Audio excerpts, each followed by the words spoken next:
부석사하면 무량수전이고 무량수전하면 배울림 기둥이 떠오릅니다. 학창시절에는 시험 문제 때문에 외워야 했고 커서는 최순호 선생님의 무량수전 배울림 기둥의 기대소설한 수필을 읽으면서 한국인들의 머릿속에 각인된 것들이죠. 그런데 다녀온 분들은 그 배울림 기둥 봤어. 진짜 배가 부르던데. 근데 별로야. 뭐든지 가보면 그렇지 뭐. 라고 실망스러운 말을 합니다. 몇 번씩 다녀온 분들도 경치가 좋아서라든가 이 모임 저 모임으로 다녀온 것이지 무량수전을 또 보기 위해서 다녀온 분들은 없습니다. 무량수전은 배울림 기둥 외에도 다른 부분이 굉장히 많은 특이한 건축물입니다. 그러나 전문가 영역인 이런 것을 설명해도 이해가 어려우며 설령 이해한다 해도 그것이 아름다움으로 눈에 들어오지는 않습니다. 방문객들은 최순호 선생님처럼 무량수전의 배울림 기둥에 기대보기도 하고 다른 특별한 건 없을까 한 바퀴 돌아보면서 다른 건물들과 은연중에 비교를 합니다. 그런데 이런 분들의 이야기가 나름 이해가 갑니다. 왼쪽의 통도사 대웅전처럼 포작이 촘촘히 있는 탑버집도 아니고 기둥에 겨우 모양만 낸 간결한 추심포가 화려함과는 거리가 멉니다. 추녀 또한 화려한 단청도 없고 그저 황색과 주황색의 모르단청이 간결하게 있을 뿐입니다. 그렇다고 화엄사 각황전 같은 웅장함이 있느냐면 그렇지도 않습니다. 그러니 실망스럽다고 할 만합니다. 여러분들은 불국사의 석가탑과 대보탑 중 어느 것이 마음에 드나요? 100이면 99은 다보탑을 꼽을 겁니다. 다보탑은 사각, 팔각 등 여러 요소가 결합하여 말하지 않아도 아름다움이 직관적으로 다가오기 때문입니다. 그러나 사각형만으로 만들어진 석가탑은 기품이 있다고 느껴지긴 하지만 아름답고 사랑스럽게 느껴지지는 않습니다. 석가탑은 정삼각형의 철저한 비례에 의해 조성된 것을 알아야 그 조형미에 감탄하게 됩니다. 무량수전도 배울림, 오금법, 비소슴 등 구조와 착지 현상을 바로잡는 기법을 동원하되 필요한 것만 갖춘 고졸한 아름다움이 있기에 적절치는 않지만 석가탑과 비견해 보았습니다. 백제의 온조대왕은 궁전을 짓고 거미불로 화이불치를 하였습니다. 즉 검소하지만 누추하지 않고 화려하지만 사치스럽지 않다는 뜻인데요. 이는 한국 건축을 대표하는 말이 되어버렸습니다.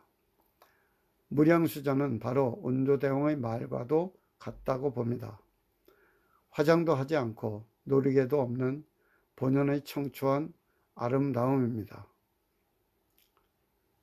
오늘 주제가 무량수전의 건축적 가치와 이야기 아니라 무량수전이 별로인 분들을 위한 것인데 엇길로 들었네요.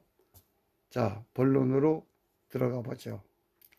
부석사 경내는 넓지만 관람 코스의 핵심은 화살표에 있는 대로 범정로, 안양로, 무량수전의 세 건물에 있습니다. 옆으로 보이는 것이 범정로이고 두 번째가 안양문, 그리고 끝에 지붕만 보이는 것이 무량수전입니다. 앞에 보이는 길에서 좌측으로 가면 이 건물들을 만나게 됩니다. 범정로는 기품이 있으면서 아름다운 건물입니다. 또 특이한 형식을 갖고 있습니다. 보통 건물은 정면인 가로가 긴데 이 건물은 종축이 길고 측면에 쓰이는 팔짝지붕의 합각면이 정면을 향하고 있기 때문입니다. 이러한 예는 송광사의 청량각이나 우화각에서 찾아볼 수 있으나 이는 하천폭에 맞춘 자연스러운 설계라 비교가 되지 않습니다. 따라서 가로를 길게 하는 것이 여러모로 유리한데도 굳이 좁은 터에 종축으로 건립한 범정로는 학문적인 논증이 필요하기에 별도로 다루도록 하겠습니다. 범정로에 오르면 이제 안양로가 멋지게 다가오는데 우리는 그 전에 범정로의 뒷모습과 주변 풍광을 감상하게 됩니다. 이때 또 한번 놀라게 되는 것은 범정로 지붕이 정면과 다른 박공 지붕으로 변화한 점입니다. 이제 우리는 안양문을 통해 무량수전을 보기 위해서 계단을 올라야 합니다. 여기서부터가 중요합니다. 성큼성큼 오르는 것이 아니고 한 계단 한 계단을 아주 천천히 올라야 합니다. 처음에는 무량수전의 기와지붕이 보이고 이어서 공포와 황금빛 모르단청을 한 벽면이 보이기 시작합니다. 이윽고 기둥의 상부가 모습을 나타내고 기둥의 배울림이 보일 정도가 됩니다. 그리고 배울린 기둥이 완연히 드러난 다음 드디어 무량수전의 기단까지 전체가 한눈에 들어옵니다. 이 변화의 맛과 멋의 순간을 즐기라고 권합니다. 무량수전 옆에서 본 풍광입니다. 앞서 말씀드린 대로 무량수전에 무감각한 분들도 이 아름다운 풍경에서는 자람내라는 말이 나오겠죠. 그러나 내려오는 길에선 이보다 더 큰 감동을 느끼실 것입니다. 내려오는 길은 푸른색 화살표가 그려진 갓길로 내려오기 바랍니다. 그리고 붉은색과 푸른색이 합쳐지는 두 번째 건널부터 되돌아서서 무량수전을 바라보시기 바랍니다. 그러면 안양로와 무량수전이 하나처럼 겹쳐진 모습을 보게 될 것입니다. 그리고 눈 밝은 분들은 붉은색 원형을 그려놓은 것과 같이 안양로 포작 사이의 빈 공간이 무량수전 금빛 모르단청의 배경에 의해 6분의 부처님 형상으로 나타나는 현상을 보게 될 것입니다. 사진 하단에 통도사 약사전과 같이 많은 사찰 건물에는 실제로 부처님의 인화 또는 화상들을 그려놓고 있습니다. 이제 뒤편으로 조금 더 내려오면 부처님은 안 보이고 추녀와 처마선이 일치된 두 건물이 마치 어머니가 자신을 빼닮은 어린 자식을 안고 있는 것처럼 안양로와 무량수전이 한눈에 들어옵니다.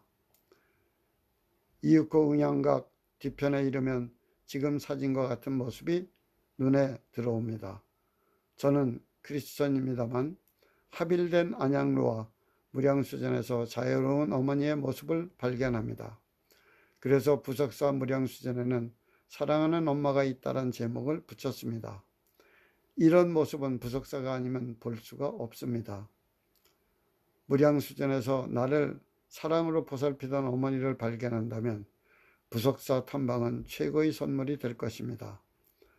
전통 건축물은 물론 그 속의 부재 하나까지 생명체로 생각하고 나아가 사람처럼 대화를 나눈다면 전통 건축을 보는 눈은 밝아지고 삶은 풍요로워질 것입니다.